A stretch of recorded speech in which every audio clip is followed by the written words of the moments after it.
Picture this, a lone woman stands on a dusty platform, clutching a crumpled letter, her heart racing as the train vanishes into the Montana haze. Will her future arrive, or has she been abandoned forever? Hit subscribe to follow this gripping tale of courage and hope in the wild frontier.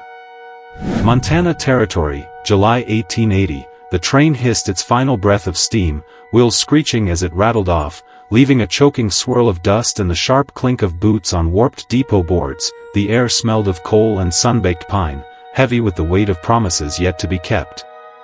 Frances Kessler, renamed for her grandmother's quiet strength, sat rigid on a splintered crate by the depot, her gloved hands knotted tight in her lap, a worn carpetbag at her feet, its leather cracked from months of travel, a letter, edges frayed, burned in her skirt pocket. Her eyes, shadowed with exhaustion at just 23, swept the empty platform again. He was not there, the letter swore he would be. She had traced its words until they were carved into her mind. I will meet you myself, look for. A tall man in a brown hat by the station wall. You will know me by my boots, black with silver toes, signed Everett Colby, her promised husband. But no brown hat stood against the wall, no silver gleamed in the dust. Only a freight clerk, grunting as he heaved crates, a boy with a broom kicking pebbles, and the station agent, his mustache twitching as he eyed her like a lost calf. The sun bore down, relentless, sweat beading under her bonnet. Frances shifted, her corset digging into ribs hollowed by a skipped supper, her throat parched, but she stayed planted. To stand would admit she had nowhere to go, to sit meant hope might still ride in. She tugged the letter free, smoothing its creases against her knee. Dated 2 months past. Had he faltered, died, chosen another? A throat cleared, sharp, by the depot office. Ma'am, the agent called, voice clipped. You waiting on someone? Frances nodded once. Yes sir, my fiancé. His mouth twisted, polite but pitying. Train's not due again till tomorrow. She nodded slower, eyes locked on the tracks. The agent lingered, then vanished inside. Frances hugged her shawl. She would wait till the stars came out. 15 miles west, Wyeth Elliston, named for a distant poet uncle, yanked the reins of his gelding, dust caking his knuckles. He glared at the wagon's shattered wheel, split clean through after a rut by the creek. He crouched, wiping sweat from his brow, the brim of his gray hat stained dark. Damn it, Everett, he growled, if his cousin hadn't fallen sick, coughing blood in a Helena boarding house, Wyeth wouldn't be here. Everett, pale and trembling, had begged, she's expecting someone, go in my stead, explain, make sure she's safe. Wyeth had scowled but agreed, it was right. He meant to reach the station by noon, but the wheel had betrayed him. The spare was cracked too, no fixing it without a forge. He spat a curse, louder, and swung into the saddle. The sun sank fast behind jagged hills. He spurred the horse into a gallop, shadows stretching long across the sage. Frances drew her shawl tighter, the air still warm but sharp with evening's edge. The platform stood empty, the depot locked, its windows dark as slate. She was alone, no one was coming. Her hand pressed her chest. She had left everything in Kansas City, her counter at the dry goods store, her narrow boarding house cot, her sister's sharp laugh. She sold her mother's locket for the train fare, believed Everett's ink. How he craved a steady woman, how his homestead stood proud with split rail fences and 2 milk cows, how he needed her. The silence screamed he did not. She stood, knees trembling, and lifted her bag. A small hotel glowed faintly down the road, but her $2 wouldn't last. Miss Kessler, a voice, low and rough as gravel, spun her around. A man dismounted near the platform, tall, broad, trail-worn, his hat gray, not brown, boots plain, not silver, still, his eyes held a quiet kindness. I am Wyeth Elliston, he said, stepping closer. Everett's cousin. Frances froze. He took ill last week, fever. I came in his place. He asked me to meet you. Sorry I'm late. Wagon broke. She stared. He is not coming. Wyeth's jaw tightened. No ma'am, he is in no state to travel. He thought you'd be better knowing. Frances swallowed. So he sent you only to explain, and to see you safe. She wanted to scream, cry, but held still. Wyeth eyed her bag. You got a place to stay? No. He looked away. There's a boarding inn in town. They'll cover it. Least I can do. I don't take charity. His eyes met hers. Call it a debt for wasting your time. She nodded, slow. He led her down the road, his horse trailing, hooves soft in the dust, the sky bled violet. They walked in silence, crickets humming in the tall grass. Wyeth cleared his throat. You must be brave, coming all this way alone for a man you never met. Francis shrugged. I thought it would be different. He nodded. Me too. The innkeeper gave her a room. Ceiling slanted, bed narrow, the washbasin chipped, the window stuck. But it was hers. Wyeth dropped coins on the counter, tipped his hat, and rode. Into the dark, Francis watched from the window, his shadow fading, something in his steady grip, no false promises, lodged in her chest. She sat on the bed, hands limp. Maybe tomorrow would be kinder, maybe this wasn't the end.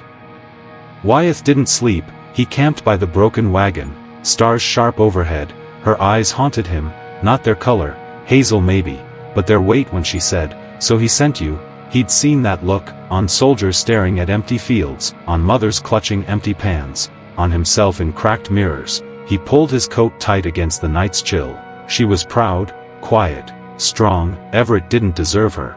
Wyeth couldn't shake her. Tomorrow, he swore, he'd see her again. Morning light spilled slow and gold through the inn's crooked window, catching the dust motes in Frances's braid as she pinned it tight.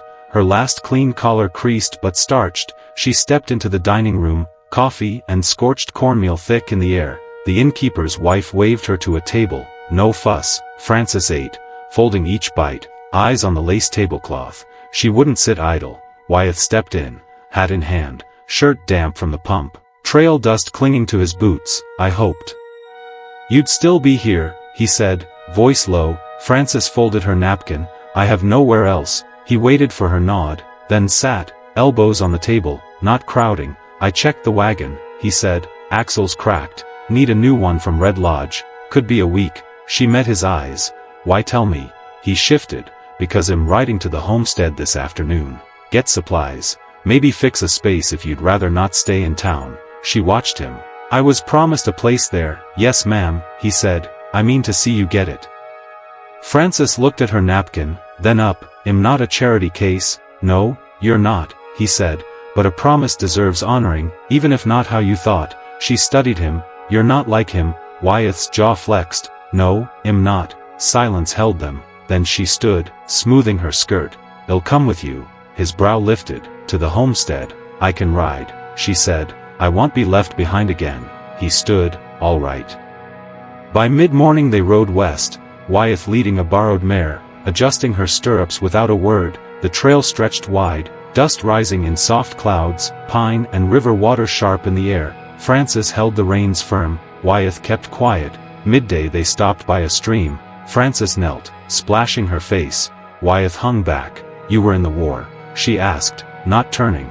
Cavalry, infantry, Missouri regiment. She stood, drying her hands. You came back whole. He looked down. Not entirely. They didn't speak of it again. The sun climbed, the land shifted, sage replacing cottonwoods. A fence line appeared, posts weathered. Then the house, small, 2 rooms, smoke curling from a stone chimney. Frances dismounted, stiff.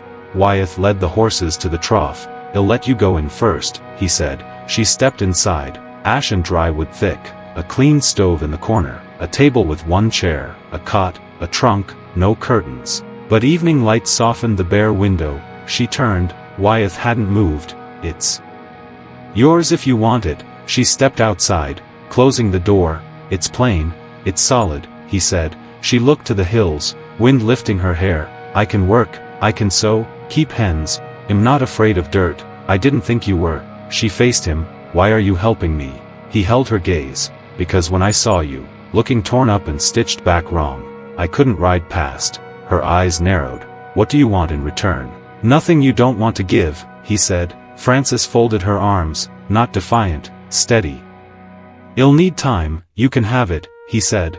I'll sleep in the barn till you decide what's next. She nodded. I'd like coffee if you have any. He smiled, faint. I'll start the fire.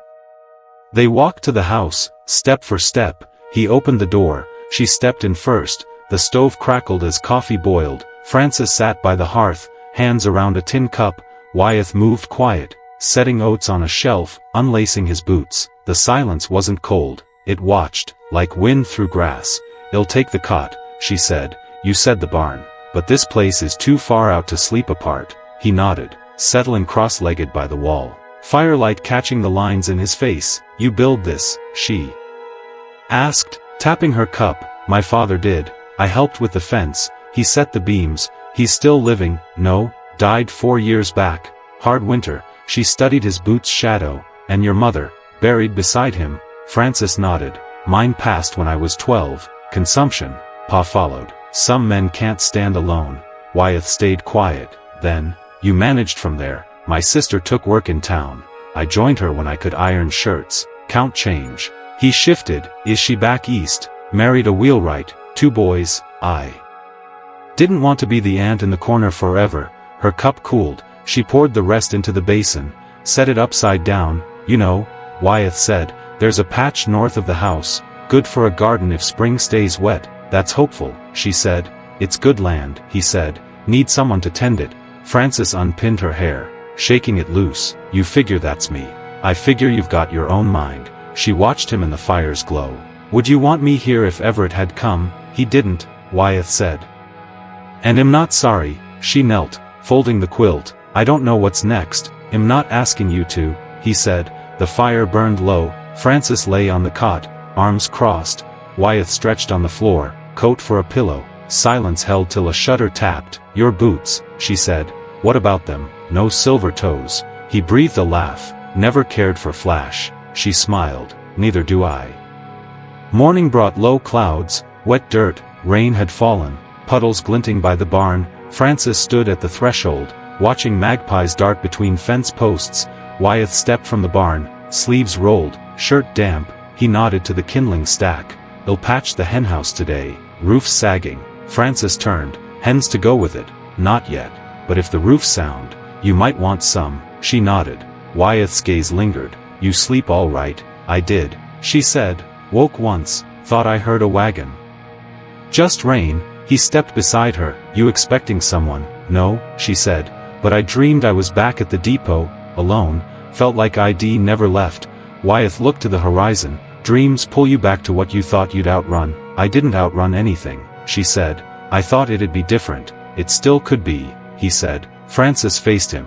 I want to do something useful, not wait for the stove. Sheds full of gear need sorting, he said. Need someone who knows a needle from a nail. They'll start there, she said. They worked in the shed, sorting rusted tools, tangled rope, a cracked seed grinder. Francis rolled her sleeves. By noon she had usable items stacked, scrap ready for burning. Wyeth leaned on the doorframe. You've got a good eye for what's worth keeping. I had to learn, she said. When you've only one drawer, you know what matters. He brushed sawdust from a workbench. You ever want to leave Kansas City before Everett's letter? She sat back. Yes, I watched trains, wondered where they went.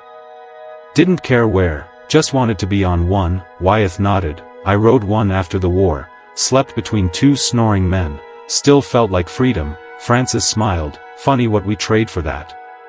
They ate on the porch, boiled potatoes, salt pork, the sky clearing. Wyeth leaned back. You ever think what you'd do if you built something from scratch? Francis traced her cup. A place that's mine. I'd grow beans, keep a churn, teach reading if neighbors had kids. He looked at her. That's worth building. She met his eyes. Would you help? Would. They sat, breeze stirring the grass, sun sinking.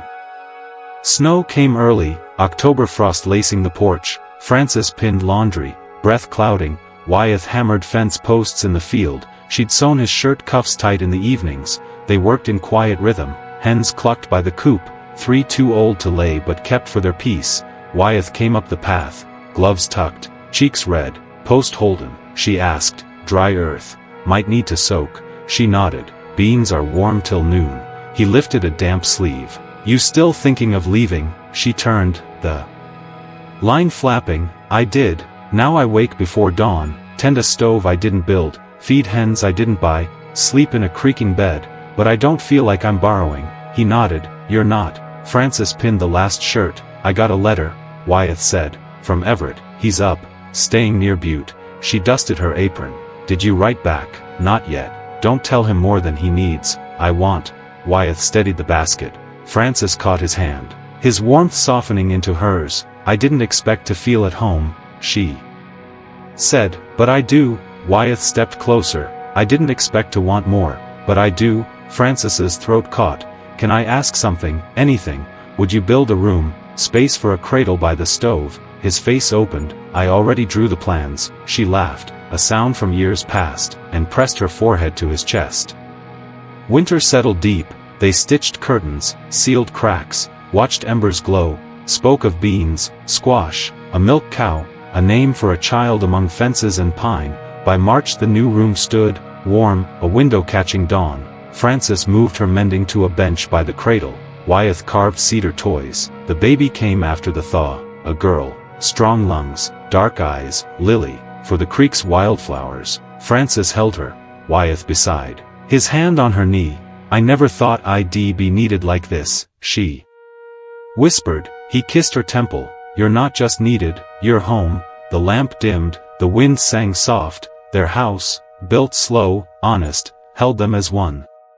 Did Francis and Wyeth find the life they dreamed of, or did the frontier test them further? Vote in the poll below. Will they face new challenges, build a bigger homestead, or find peace in what they have? Hit like and share your thoughts. Let's keep this story alive.